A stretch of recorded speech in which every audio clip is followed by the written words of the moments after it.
Want to talk about a snake in a ditch? Check this out.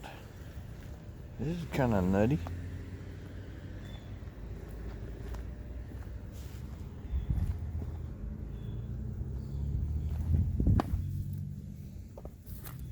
See if I can get under here. Out. Stick scratching me on the back. That's what I'm talking about. Are you seeing this? This earthworm under 6 inches of water, and it keeps trying to dig its way out of here, doesn't it? Like I'm trying to find my way into the dirt. How does it keep on doing this?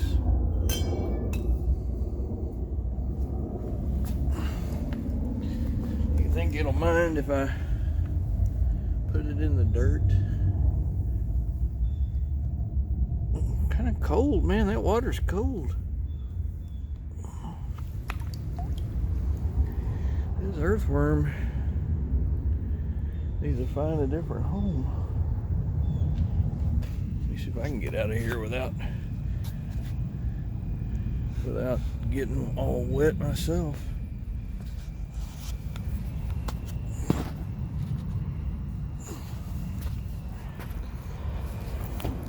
Oh man.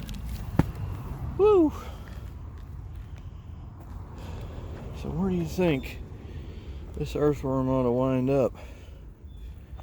How about over here? This looks good. There you go, Mr. or Miss he/she earthworm. You'll be able to find the dirt here. I can see it myself. Enjoy your new home.